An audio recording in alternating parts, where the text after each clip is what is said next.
ઘરડી માં અને યુવાન દીકરો.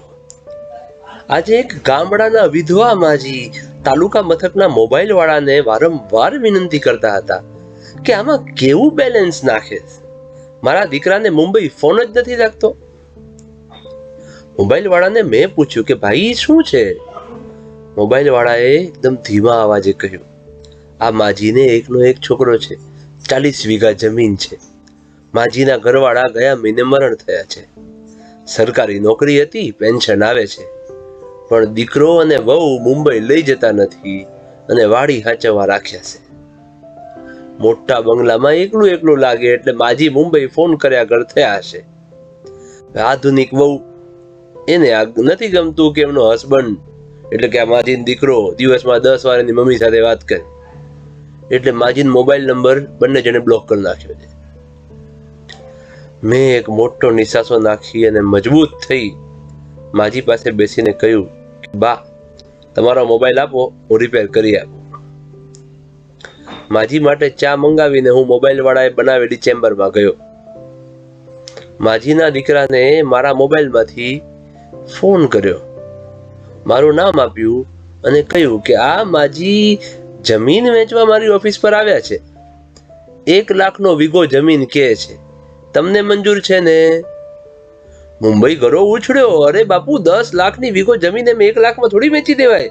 4 કરોડની જમીન 40 લાખમાં મારી બા ગાંડા થઈ ગયા છે. મેં હસીને કહ્યું કે મેં પેપર ઓનલાઈન ચેક કર્યા, માજીના નામે જ છે. એક રો હું બાને ફોન કરું. મેં માજીના મોબાઈલમાં બંનેના નંબર બ્લોક કર્યા હતા. હું ચેમ્બરમાંથી બહાર આવ્યો. માજીને કહ્યું કે બા આ મોબાઈલ 24 કલાકમાં ચાલુ થઈ જશે, ત્યાં સુધી સ્વિચ ઓફ રાખવો પડશે. માજી થોડી નિરાશ થયા. મેં કહ્યું, બા હું તમારા ગામ બાજુ જાઉં છું, તમને ઘર સુધી ઉતારતો જાઓ. મોબાઈલ વાળા સામે જોઈ માજીએ કહ્યું કે તમારા જેવો ભગવાને નહીં. મેં માજીને ઘેર ઉતારી દીધા. હું 3જા દિવસે માજીના ઘર બાજુ ખબર પૂછવા ગયો તો પડોશીએ કહ્યું કે 2 દિવસ પહેલા દીકરોને બહુ આવ્યા હતા, માજીને મુંબઈ લઈ ગયા અને વાડી ગામના કણબી પટેલને 33% ભાગે વાવેતર કરવા આપી દીધી. મિશન માજી મોબાઈલ સફળ થયું. મારી પાસે ફોન નંબર હતો. મેં ફોન કર્યો અને માજીને મેં કહ્યું કે બા જય માતાજી, આ મોબાઈલની દુકાને મળ્યો તો ને, એ બાપુ બોલું છું. હા તમારો મોબાઈલ ચાલુ થઈ ગયો? માજીએ કહ્યું કે હવે મોબાઈલની શું જરૂર, દીકરો ને વહુના ઘરે મુંબઈ આવી ગઈ છું, એ બે હામાં ને હામાં જ હોય છે. મેં કીધું કે આ મારો નંબર છે, મોબાઈલ બગડે ને તો ફોન કરજો, જય માતાજી.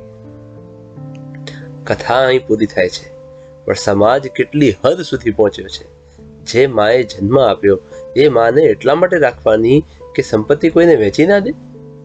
મા બાપને રાખવા અને સેવા કરવી એ પોતાની નૈતિક ફરજ હોવી જોઈએ. બાકી માનું ઋણ ચૂકવવા માટે કેટલા જન્મારા લો ને તો પણ પૂરું ના થાય. સાચી વાત છે કે નહીં? વાત સાચી લાગી હોય તો શેર જરૂર કરજો. હા ને?